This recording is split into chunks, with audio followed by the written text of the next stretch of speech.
आदाब। मुनसिफ टीवी में आपका इस्तकबाल है। मैं हूं आपका मेजबान सैयद अनवारुल्लाह गौरी। प्रोग्राम हेल्थ और हम में आज हम एक नए डॉक्टर के साथ, एक नए उन्वान के साथ दोबारा से हाजिर हैं। नाज़रीन, जैसा कि मैं आपको बता दूं कि इंसानी जिस्म का जो सिस्टम बना हुआ है वो मुख्तलिफ ऑर्गन्स पर डिपेंडेड है, और अगर मैं बात करूं उनमें से एक लीवर की, तो वो भी हमारे जिस्म के लिए काफ़ी अहमियत का हामिल है। और लीवर हमारे जिस्म का एक ताकतवर अज़ू है जो दिन रात मेहनत करता है हमें ज़िंदा रखने के लिए। कभी कभार ऐसा होता है कि लीवर पर कुछ इजाफी चर्बी आ जाती है जिसे फैटी लीवर कहा जाता है।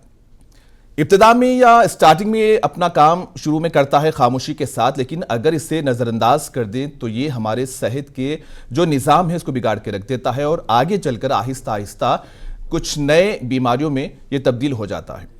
और आज जो हमारा उन्वान है, जो टॉपिक है, इसी पर है, फैटी लीवर पर। इस वक्त हमारे साथ मौजूद हैं doctor GS Sameer Kumar, consultant gastroenterologist, और ग्लेन ईगल हॉस्पिटल लकड़ी का पुल से इनका ताल्लुक है। यहाँ पर इनकी खिदमात अंजाम होती हैं, यहाँ पर खिदमात के लिए मसरूफ़ रहते हैं।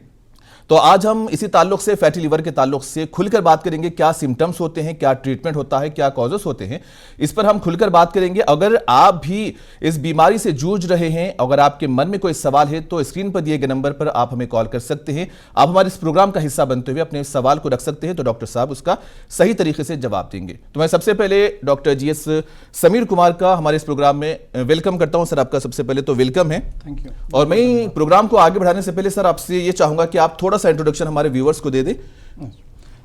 मैं डॉक्टर जीएस समीर कुमार हूँ। I am a consultant gastroenterologist and hepatologist. Glenn eagles hospital लकड़ी का पुल में मैं वर्क करता हूँ।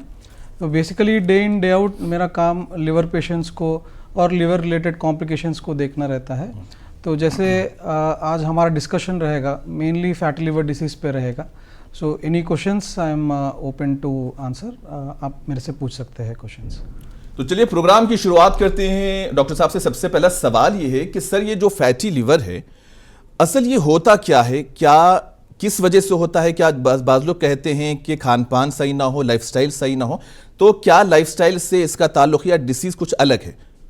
तो फैटी लिवर डिसीज़ मतलब एग्जैक्टली लिवर में 5% चर्बी तक अलाउड है जी। 5% से अगर क्रॉस करके जा रहा है, सपोज 10%, 7 to 10% ऐसे भी है, तो उसका मतलब इसको फैटी लिवर डिसीज हमें बोलना चाहिए। तो फैट एक्यूमुलेट होके धीरे धीरे लिवर को डैमेज करता है, लिवर को फाइब्रोसिस करता है, और लास्ट में लिवर सिरोसिस भी करता है जी।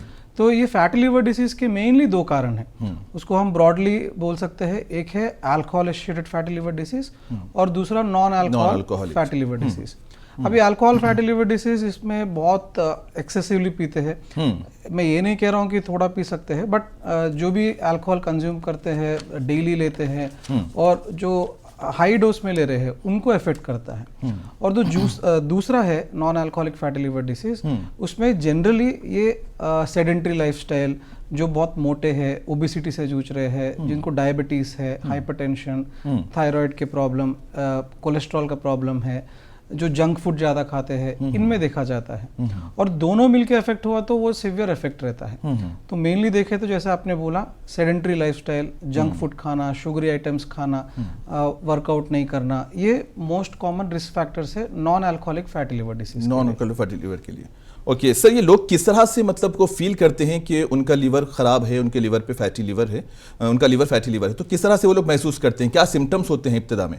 तो मोस्ट कॉमनली इवन जो हमारे पास भी पेशेंट आते हैं, जबकि हमारा एक रेफरल सेंटर है, हम देखें तो पेशेंट्स को सिम्टम्स रहते ही नहीं हैं। अच्छा। मोस्ट कॉमनली ये हेल्थ एग्जीक्यूटिव पैकेजेस में या कुछ और चीज़ के लिए जब अल्ट्रासाउंड स्कैन ऐसे करते हैं, तब पता लगता है कि इनको फैटी लिवर डिसीज़ है। तो मेरा यही कहना है कि ये एक साइलेंट डिसीज़ है, हमें पता लगता नहीं है, बट बहुत इंपॉर्टेंट डिसीज़ है। क्योंकि अगर ये साइलेंट स्टेज से क्रॉस होके एडवांस सिरोसिस में चला गया तो उस टाइम मैनेजमेंट बहुत डिफिकल्ट हो जाता है। सिम्टम्स अगर रहा भी तो बहुत कम लोगों को राइट साइड ऊपर भाग में थोड़ा सा डिस्कम्फर्ट, थोड़ा तकलीफ रहता है, दर्द होता है, दर्द बोल सकते हैं, पर तकलीफ मेनली बोलते हैं। और कभी कभी फेटीग, मतलब थोड़ा भी काम करे थक जाना, इजीली थकावट आ जाता है। तो ऐसे सिम्टम्स में कभी कभी पेशेंट्स आ सकते हैं। जब हम टेस्ट किया तो फिर पता लगता है इनको फैटी लिवर डिसीज, मतलब कि ये सिम्टम्स के बगैर ही इसकी शुरुआत हो जाती है। एग्जैक्टली, साइलेंट डिसीज है ये। और मोस्ट लाइकली कुछ ना कुछ पैकेजेस में जब भी टेस्ट करके आते हैं तब पता लगता है कि इनको फैटी लिवर डिसीज है। ओके, तो सर ये इसके लिए क्या कुछ मेडिसिन हैं तो या फिर इसके लिए लाइफस्टाइल को चेंज करना जरूरी होता है? तो जैसे बहुत सारे पेशेंट्स एक क्वेश्चन पूछते हैं किसी भी बीमारी के लिए, सर इसको मेडिसिन के बिना हम ठीक कर सकते हैं क्या? तो एक अच्छी चीज़ है कि फैटी लिवर डिसीज को मेडिसिन के बिना ठीक कर सकते हैं। ओके। तो मेनली हमें, अगर हमने इसको अर्ली स्टेज में पिकअप कर लिया, जैसे हम ग्रेड 1 ग्रेड 2 फैटी लिवर में है, उस टाइम अगर हमने पिकअप कर लिया तो सपोज हमने अपना डाइट मॉडिफाई किया, हम लोग जंक फूड अवॉइड कर रहे हैं, ऑयली आइटम्स अवॉइड कर रहे हैं और एक्सरसाइज कर रहे हैं, रेगुलरली हम वर्कआउट कर रहे हैं, जैसे 45 मिनट्स डेली वॉकिंग कर लिया मिनिमम बेसिक, और वेट लॉस हमने कर लिया, हमारा डायबिटीज है उसको कंट्रोल कर लिया, कोलेस्ट्रॉल प्रॉब्लम है उसको कंट्रोल कर लिया, तो ये fatty liver disease definitely reversible है, बट अर्ली स्टेजेस में। एडवांस स्टेजेस में भी ट्रीटमेंट है, बट उसको जरूरत है या नहीं, हमें एक बार थोड़ा और ब्लड टेस्ट करके, जरूरत पड़ेगा तो फाइब्रो स्कैन या लिवर बायोप्सी करके ट्रीटमेंट करना है या नहीं फिर डिसाइड करना पड़ता है। Treatment is definitely available, but only if needed. Otherwise first thing is preventive, मतलब इसको आगे बढ़ने से हम लाइफस्टाइल मॉडिफिकेशन से प्रिवेंट कर सकते हैं। तो मतलब क्या इस जो फैटी लीवर होता है तो इसमें भूख की कमी जैसा कि लॉस एपिटाइट है या कुछ वेट चेंजेस हो सकते हैं इसके अंदर? हाँ, तो अर्ली स्टेजेस में जनरली ये सिम्टम्स नहीं रहते हैं, बट एडवांस स्टेजेस में, जैसे लिवर सिरोसिस हो गया है या ग्रेड 3 स्टेज में है, तो वहाँ पे ये सिम्टम्स आ सकते हैं जिसमें उनको भूख नहीं लगता है, थोड़ा वेट लॉस होने लगता है। तो ये सिम्टम्स अगर आ रहे हैं तो थोड़ा हमें अलार्मिंग है, मतलब हमें थोड़ा देखना चाहिए कुछ आगे फैल तो नहीं गया डिसीज, ये इंपॉर्टेंट है। तो क्या इसके जो सिम्टम्स है वो ऐसा कहा जाता है कि स्किन पर भी इसके जो असरात हैं, जो सिम्टम्स से जाहिर होने लगते हैं, ऐसा कहा जाता है कि आंखों का रंग पीला हो जाता है, तो क्या ये सही है? सबसे पहले अटैक जिल्द पे होता है और इसके बाद में आंखों के जरिए वो चीज़ मालूम होती है, तो क्या यहाँ तक ये चीज़ सही है? तो आप जो बोल रहे सही है, बट ये लास्ट स्टेजेस में जब लिवर सिरोसिस होने लगता है उस टाइम, मतलब ग्रेड 4 है ये, तो यहाँ पे फाइब्रोसिस 4th स्टेज में है, मतलब लिवर सिरोसिस हो गया है। यहाँ पे पेशेंट्स को स्किन चेंजेस आने लगते हैं, स्किन ड्राई होने लगता है, डार्क होने लगते हैं, आईज येलो हो जाते हैं, पैरों में सूजन, पेट में सूजन आ जाता है, पेट में पानी भर सकता है, बट ये advance stages of fatty liver disease है। जनरली जब हम पेशेंट्स अर्ली स्टेजेस में देखते हैं तो ये सिम्टम्स नहीं रहते हैं। दूसरा एक और चीज़ मैं बताना चाहूँगा कि जिनको पेशेंट्स हम देखते हैं फैटी लिवर डिसीज है, इनको लिवर के प्रॉब्लम से डेथ नहीं होता। कॉमनली इनको डेथ रहता है हार्ट प्रॉब्लम, स्ट्रोक प्रॉब्लम, क्योंकि इनको मोस्टली शुगर, बीपी भी रहता है, तो उसके कॉम्प्लिकेशन से हार्ट और ब्रेन को भी इफेक्ट होने का चांस है। तो फैटी लिवर एक हमें इंडिकेटर है कि अपने होल बॉडी को हमें अभी के अभी ठीक करना है, तो हमें गुड फॉलोअप करना चाहिए, हार्ट टेस्ट भी करना चाहिए और अदर कोलेस्ट्रॉल टेस्ट, बीपी को कंट्रोल, ये सब भी हमें करके देखना चाहिए। तो मतलब ऐसा है सर कि माना ये जाता है कि अगर किसी को फैटी लीवर है तो वो फैमिली हिस्ट्री या फिर जेनेटिक्स के थ्रू उनमें दाखिल हो सकता है? ये बिल्कुल सही बात है। एक तो फैमिली हिस्ट्री में ओबिसिटी भी बहुत कॉमन है, डायबिटीज बहुत कॉमन है, जो फैटी लीवर के लिए बहुत कॉमन रिस्क फैक्टर है। दूसरा बात, जैसे वेस्टर्न कंट्री से अगर हम कंपेयर करें तो वो लोग सपोज उनके हाइट और उनके बिल्ड के लिए, सपोज उनके लिए 80 केजीज है वो पर्सन, सेम पर्सन अगर इंडिया में 80 केजीज है तो इंडियन पर्सन को ग्रेड 2 ग्रेड 3 फैटी लिवर रह सकता है। हमारा जेनेटिक्स थोड़ा अलग है। तो वहाँ पे सपोज 80-90 केजीज भी रहा तो उनको फैटी लिवर नहीं रह सकता, उनका बिल्ड अलग है, उनका जेनेटिक्स अलग है। तो एक तो फैमिलियल बात एकदम सही है, तो it can run in families. And दूसरा बात जेनेटिक्स का देखे तो जेनेटिक्स में इंडियंस रिलेटिवली फैटी लिवर को ईजिली प्रोन है, लेस वेट में भी उनको फैटी लिवर होने का चांस ज़्यादा है। मतलब ऐसे तो फैटी होने के बहुत से चांसेस होते हैं, तो क्या फिर स्लीप और स्ट्रेस का भी इसके ऊपर कुछ ज़्यादा प्रेशर हो सकता है? डेफिनेटली स्लीप और स्ट्रेस से हमको डायबिटीज, हाइपरटेंशन भी आता है, विच अगेन आपको फैटी लिवर कॉज कर सकते हैं। और बहुत लोग क्या करते हैं, नाइट को जैसे स्लीप डिस्ट्रेस हो गया तो बाहर कुछ गए, कुछ खा लिया, कुछ स्नैक खा लिया, अनटाइमली फूड खा लिया, जंक फूड खा लिया, जो इतना अच्छा नहीं है। ये सब रिस्क फैक्टर्स है। अगर स्वीट्स खाने लगते हैं, नाइट को क्रेविंग होता है, आइसक्रीम खाने लगते हैं, क्यों बोले तो स्ट्रेस हो रहा है ऐसा बोल के, ये ऐसे करने के बाद मतलब इतनी मीठी चीजें खाना, डायबिटीज और हाई कोलेस्ट्रॉल भी मतलब इसके ऊपर असरअंदाज हो सकते हैं इस वजह से भी, डायबिटीज और हाई कोलेस्ट्रॉल की वजह से। Exactly sweets, highly refined sugars, carbohydrates, processed foods, ये मैं तो बोलूंगा कि बहुत ज़्यादा हाई रिस्क फैक्टर है। और अभी के टाइम में तो मैक्सिमम हम जो स्विगी जोमेटो में देखेंगे यही चल रहा है, पूरा यही चल रहा है, जो बहुत रिस्क फैक्टर है। सर अगरचे मान लीजिए अगर किसी को पता चल जाए कि उसका फैटी लिवर है, तो फिर उसको कहाँ तक इग्नोर करना ठीक रहेगा, कब तक उसको इग्नोर करना ठीक रहेगा? अगरचे कि कब उसको इलाज के लिए पहुंचना है? अगरचे एक टाइम ड्यूरेशन होता है कि आपने 1-2 महीने के अंदर टेस्ट नहीं करवाए, कोई डॉक्टर से कंसल्ट नहीं किया, तो क्या कुछ ड्यूरेशन होता है उसका और कितने दिन में पहुंचना होता है? तो जैसे आपने कभी कोई टेस्ट कराया, अल्ट्रासाउंड कराया, उसमें निकला ग्रेड 1 फैटी लिवर, तो मेरा एक सजेशन है कि आप एटलीस्ट एक लिवर बायोकेमिकल टेस्ट, LFT बोलते हैं, और वायरल मार्कर्स, उसमें hepatitis B, hepatitis C test कर लेना चाहिए। सपोज ये नॉर्मल है तो आप अपने आप खुद एसेस कर सकते हो कि आपका वेट ओवर वेट है या नहीं। नॉर्मली हमारा हाइट जितना भी है उसको हम सेंटीमीटर्स में सपोज कन्वर्ट करें, -100 हमारा आइडियल वेट है। सपोज मेरा 178 सेंटीमीटर्स हाइट है, तो मेरा आइडियल वेट 78 kg होना चाहिए। तो आप ये देख सकते हो कि आप आइडियल वेट के पास हो या नहीं हो, और आपको LFT में कुछ एबनॉर्मैलिटी है या वायरस जो टेस्ट किया आपने, हेपेटाइटिस बी, हेपेटाइटिस सी, इसमें भी कुछ पॉजिटिव आता है, I think immediately you should consult a doctor. वरना फैटी लिवर है तो इमीडिएटली मैं डॉक्टर के पास जाने के लिए नहीं बोलूंगा, बट एटलीस्ट एक LFT तो डेफिनेटली करके देखना चाहिए आप। ओके। तो मतलब जो ये जो सिम्टम्स होते हैं सर, ये वक्त के साथ फैलते हैं या फिर बीमारी के साथ साथ ये जाहिर होने लगते हैं? तो ये टाइम लगता है। सो ग्रेड 1 फैटी लिवर बहुत साइलेंट रहता है, 10 इयर्स तक साइलेंट रहता है, अच्छा। सडनली लिवर सिरोसिस में आ जाता है। और आजकल तो थोड़ा ऐसे भी केसेस देखे हैं जिसमें डायरेक्टली लिवर कैंसर आने लगा है। जनरली सिरोसिस आने के बाद लिवर कैंसर आता है, बट ये जल्दी लिवर कैंसर आ रहा है non alcoholic fatty liver disease में। तो टाइम लगता है, इसलिए वो गैप पीरियड अच्छा है। अगर हमको पहले पता लग गया तो डेफिनेटली रिवर्सिबल है। तो सर अब हम इसके इलाज पर आएंगे, क्या कुछ ट्रीटमेंट हो सकता है इसका? तो जैसे मैंने बोला, सबसे पहला हमारा लाइफस्टाइल मोस्ट इम्पॉर्टेंट है, जिसमें हमें आई थिंक एवरी डे सबको 45 मिनट्स तो मिनिमम माइल्ड एक्टिविटी, कुछ ना कुछ वॉकिंग, जॉगिंग या योगा, थोड़ा जिम जाए तो और अच्छा है। तो ऐसा ट्रेनिंग डेफिनेटली करना चाहिए। और डाइट पे कंट्रोल, मैं तो बोलता हूँ कि 3 बार खाने की जरूरत नहीं है, दिन में 2 बार भी खाए तो चलेगा। ऑफ कोर्स अगर आप बहुत लेबोरियस वर्क कर रहे हैं, हेवी वर्क कर रहे हैं, तो आप ठीक है 3 बार खाए तो चलेगा। और स्वीट्स को कंप्लीटली कट डाउन, कभी कभी खा लिया ठीक है। ये प्रोसेस्ड फूड्स, ये पिज्ज़ा, बर्गर, ये शॉर्मा, चीज़ कंटेनिंग फूड्स, ये सब कंप्लीटली अवॉइड करना चाहिए। और अल्कोहल तो मेरे हिसाब से उसका कोई मिनिमम डोज, मैक्सिमम डोज नहीं है। थोड़ा भी अल्कोहल डेंजरस ही है, तो अल्कोहल आल्सो स्ट्रिक्टली नो। जैसा कि ग्रेड 1, ग्रेड 2 की आपने बात की है सर, अगर स्टार्टिंग में फैटी लिवर का पता चल जाता है, तब आप फाइब्रोस्कैन और अल्ट्रासाउंड कब उसको प्रिस्क्राइब करेंगे करवाने के लिए? सपोज ग्रेड 1 फैटी लिवर है तो मैं लिवर टेस्ट पहले एडवोकेट करूंगा करने के लिए। सपोज लिवर टेस्ट में एबनॉर्मल है तो मैं इमीडिएटली फाइब्रोस्कैन करने के लिए बोलूंगा। सपोज ग्रेड 2 है तो मैं फाइब्रोस्कैन इमीडिएटली करने के लिए बोलूंगा, और LFT भी डेफिनेटली कराऊंगा। LFT मैंडेटरी है, क्योंकि सपोज LFT में उसके एंजाइम्स बढ़ रहे हैं तो उसका मतलब है कि लिवर में सूजन ज़्यादा है। And probably we have to treat, मतलब जल्दी से ट्रीटमेंट करे तो बेटर है। वेट लॉस वो सब भी करना है, बट उसके साथ ट्रीटमेंट भी करे तो जल्दी इंप्रूवमेंट होने का चांस है। तो ग्रेड 1 फैटी लिवर में अगर LFT एबनॉर्मल है तो definitely fibroscan. Grade 2 fatty liver के बाद जो भी है फाइब्रोस्कैन आई थिंक हमें करना चाहिए, हर पेशेंट को करना चाहिए। मतलब कि जब आप फाइब्रोस्कैन करते हैं तो इसका क्या प्रोसेस होता है सर, लेकिन कहाँ क्या चीज़ पता चलती है फाइब्रोस्कैन के बाद में? तो फाइब्रोस्कैन एक बहुत छोटा टेस्ट है, एक छोटा प्रोब रहता है, एकदम स्किन से ही हो जाता है, कुछ इन्वेजिव टेस्ट नहीं है। तो उसमें वाइब्रेशन आते हैं, वाइब्रेशन से हमें लिवर में कितना फैट है और उसका कितना स्टिफनेस है, क्योंकि लिवर सिरोसिस हो रहा है तो स्टिफ होने लगता है।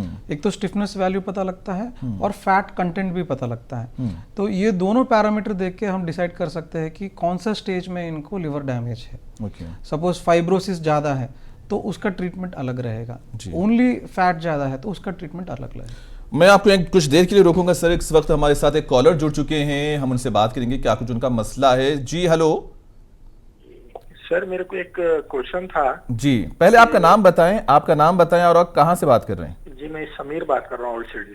समीर ओल्ड से। आपकी एज बताएं? जी, मेरी एज जो है 45 है।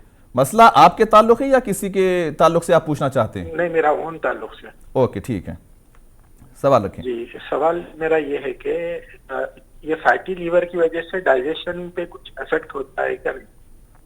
ओके। ग्रेड 1 बोल के रिपोर्ट में आया मेरे। ओके, सो ग्रेड 1 फैटी लिवर से जनरली होता नहीं है, बट आपको और कोई प्रॉब्लम है, डायबिटीज, कोलेस्ट्रॉल का प्रॉब्लम, थायराइड, ऐसा और जी नहीं, कोई बीमारी नहीं। और वेट आपका कैसा है? जी मेरा 65 है वेट। ओके, हाइट कितना रहेगा? जी मेरा 5'9" रहेगा। ठीक है, इतना आप ओवरवेट तो नहीं हो, तो ये फैटी लिवर से आपको तो डेफिनेटली डाइजेस्टिव प्रॉब्लम्स नहीं है। कुछ लोगों को डायबिटीज रह सकता है, तो उसमें डाइजेस्टिव प्रॉब्लम्स होने का चांस है। जी जी, डेफिनेटली आपको प्रॉब्लम नहीं है। कहाँ ट्रीटमेंट चल रहा है, कौन सी चीजें क्या है, आपका ट्रीटमेंट कहाँ चल रहा है और कौन सी दवाई आप इस्तेमाल कर रहे हैं? ग़ालिबन राब्ता हमारा टूट चुका है, तो जैसा कि कॉलर ने बताया था कि एक और कॉलर इस वक्त हमारे साथ जुड़ चुके हैं, क्या सवाल है उनका जानने की कोशिश करेंगे। जी आदाब जी। मेरा सवाल है डॉक्टर साहब से। जी, यूरिनरी ट्रैक्ट में मेरे स्टोन था, तो अल्ट्रासाउंड कराया मैंने, उसमें आया कि माइल्ड फैटी लिवर है। तो डॉक्टर साहब से बोलिए कि बताएं कि उससे भी कुछ नुकसान हो सकते हैं। और दूसरा डॉक्टर साहब से पूछना चाहूंगा कि एक हेल्दी लिवर के लिए क्या डाइट प्लान होना चाहिए, क्या क्या लिक्विड कंज्यूम करने चाहिए, और जो दिन भर की डाइट हो वो क्या हो, और लाइफस्टाइल कैसा हो, क्या कुछ एक्सरसाइजेस भी हैं जिससे हम अपने लिवर को हेल्दी रख सकते हैं? ठीक है, बहुत शुक्रिया जी सर। तो पहला भाग जो पूछ रहे थे, आपको डायबिटीज ऐसा कोई ऑनलाइन कॉल डिस्कनेक्ट हो चुकी है। ओके, तो अगर आप डायबिटिक नहीं हो तो मेरे हिसाब से एक बार लिवर फंक्शनल टेस्ट कर लेना चाहिए आपको। Fatty liver, mild fatty liver जो है, तो हमें क्लियर हो जाएगा। सपोज नॉर्मल है, तो अगर आप ओवरवेट नहीं हो तो nothing to worry. I think आप जस्ट डेली एक्सरसाइज करो, वो ठीक रहेगा। बाकी डाइट मेरे हिसाब से अच्छा प्रोटीन इंटेक होना चाहिए।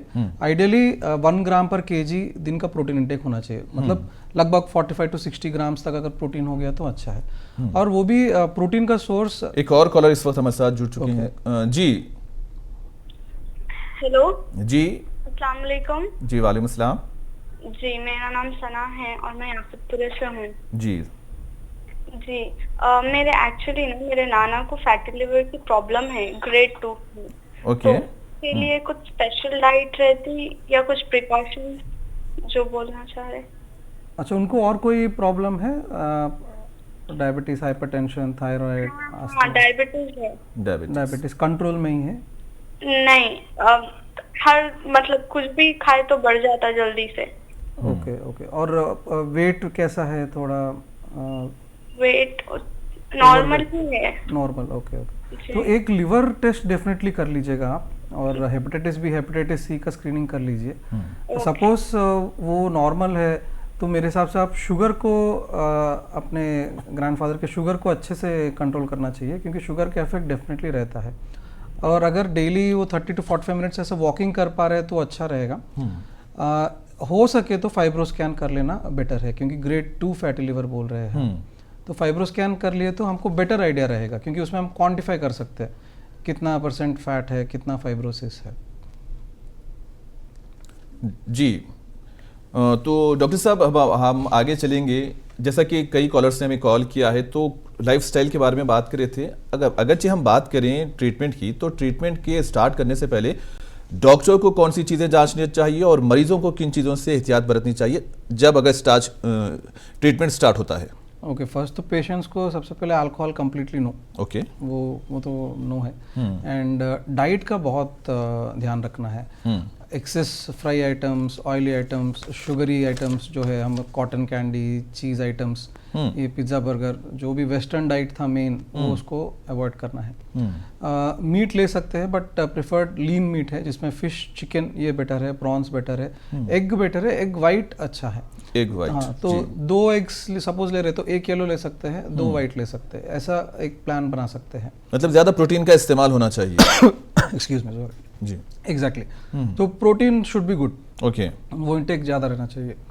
और डेली वॉकिंग, अगर आप अच्छा एज है आपका 45 से कम है, तो मैं तो बोलूँगा आप जिम भी जाओ डेली, योगा कर सकते हैं। रूटीनली आप अच्छे से हेल्थ मेंटेन करने के लिए जो भी एक्टिविटीज़ है, ट्रेकिंग पे जाओ, वॉकिंग करो, जिम करो, योगा, कैलिस्थेनिक्स करो, ऐसे करें तो फिट रहेंगे। ओके। लिवर के लिए स्पेसिफिकली ऐसा कुछ एक्सरसाइज नहीं है। जो भी आप डिटॉक्सिफाई करने के लिए कर रहे हैं अपने बॉडी के लिए, वो सबसे पहले लिवर को ही डिटॉक्सिफाई करता है। मतलब कि ये जो छोटे छोटे लाइफस्टाइल जो चेंजेस हैं ये फैटी लीवर को प्रिवेंट और रिवर्स कर सकते हैं। एग्जैक्टली।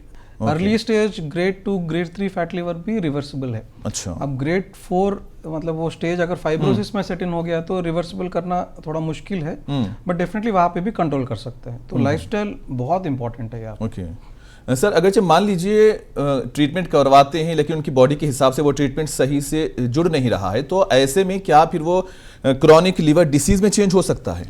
हाँ, क्रॉनिक लिवर डिसीज ये है जो हम डरते हैं ये पेशेंट्स वहाँ तक ना पहुँचे। Chronic liver disease last stage है इसका, क्योंकि इसके बाद क्या है, लिवर धीरे धीरे डिकम्पेंसेट होने लगता है, मतलब उसमें और क्षमता नहीं रहती बॉडी को सपोर्ट करने का। फिर पेट में पानी भर जाना, वॉमिटिंग में ब्लड आना, मोशन ब्लैक कलर का आना, आंखें पीले हो जाने, पैरों में सूजन, ये कॉम्प्लिकेशंस है जो इवेंचुअली हमें लिवर ट्रांसप्लांट की ओर धक्का देता है पेशेंट को। तो ये प्रिवेंट करने के लिए हम बेसिकली ये सब करते हैं, सेडेंटरी लाइफस्टाइल वो सब प्रिवेंट करना। सर, ये जो फैटी लीवर की आपने बात की है, जो फैटी लीवर है कब सिरोसिस की जगह ले सकता है, यानी कि जिगर की जो सख्ती यानी कि स्केर टिश्यूज की शक्ल इख्तियार कर सकता है? जैसा कि आपने सिरोसिस का जिक्र किया है, तो फिर ये कब इसमें तब्दील हो सकता है?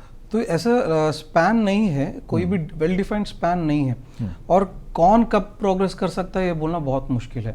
इसलिए इसको साइलेंट डिसीज बोलते हैं। बहुत लोग डायरेक्टली हमारे पास 55-60 इयर्स के लोग के आते हैं सिरोसिस के पास, उन्होंने कभी शराब नहीं पिया होता। जब उनका हम हिस्ट्री लेते हैं तो पता लगता है उनको बहुत सालों से शुगर है, ओबेसिटी है, तो देखा जाए तो शायद उनको 20 ईयर्स पहले ही आ गया था। तो ऐसे फिक्स स्पैन नहीं है कि 5 ईयर्स में सिरोसिस में जाएगा, 10 ईयर्स में सिरोसिस में जाएगा।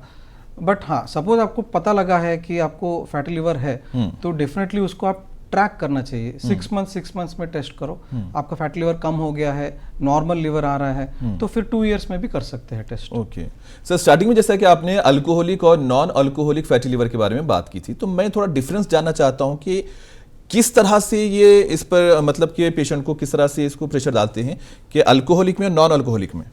तो जनरली अल्कोहलिक में एक डोज रहता है, बट जनरल डोज के बारे में कुछ बताने वाला नहीं हूँ, क्योंकि ऐसा कोई लिमिटेड डोज नहीं है जो सेफ है।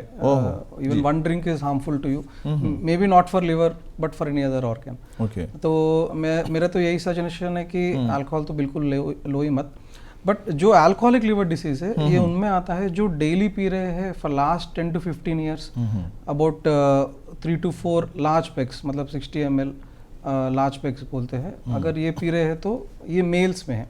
फीमेल्स में उनका डोज और कम है, इवन 1 ड्रिंक अ डे उनको सिरोसिस जल्दी कॉज कर सकता है। ओके जी सर, सिरोसिस की अगर बात हो रही है तो क्या फैटी लीवर अगर बढ़ने से लिवर फेलियर का भी खतरा हो सकता है? डेफिनेटली, वो एंड स्टेज लिवर डिसीज बोलते हैं उसमें जी, जिसमें हमें लिवर बिल्कुल भी सपोर्ट नहीं करता है। और बहुत लोगों को जैसे किडनी फेल्यूर हो गया तो डायलिसिस रहता है, लिवर के लिए ऑप्शन नहीं रहता है। लिवर फेल्यूर में दी ओनली ऑप्शन जो बचता है वो है लिवर ट्रांसप्लांट, जो हम कर सकते हैं, बट उतना स्टेज तक क्यों जाना जब हम इसको अच्छे से प्रिवेंट कर सकते हैं। तो ये सर, ये हेपेटोसेल्युलर कैर्सिनोमा जो लिवर कैंसर का ताल्लुक है, ये क्रॉनिक फैटी लिवर से कहाँ तक है इसका ताल्लुक? सो हेपेटोसेलुलर कार्सिनोमा जो है लिवर सिरोसिस में, तो लिवर सिरोसिस मतलब क्या है, बेसिकली वो स्कारिंग है। जब भी जैसे हमको चोट लग गया तो स्कार कैसे होता है, हाँ। सेम ऐसे लिवर को अगर हम लिवर सिरोटिक लिवर को बाहर निकाल के देखेंगे तो ऐसे रहेगा, पूरा स्कार्ड रहेगा, छोटा श्रंक हो जाएगा, छोटे छोटे नोड्यूल्स रहेंगे उसमें। तो ऐसा स्कार्ड लिवर एक फोकस है कैंसर के लिए, लिवर कैंसर के लिए। तो लिवर सिरोसिस कभी भी रिस्क फैक्टर है लिवर कैंसर के लिए, इसलिए कभी लिवर सिरोसिस हुआ तो हम उसको 6 मंथ्स के लिए कैंसर टेस्ट कराते हैं। तो फैटी लिवर डिसीज अगर लिवर सिरोसिस करता है तो उसमें लिवर कैंसर होने का रिस्क बहुत ज़्यादा है।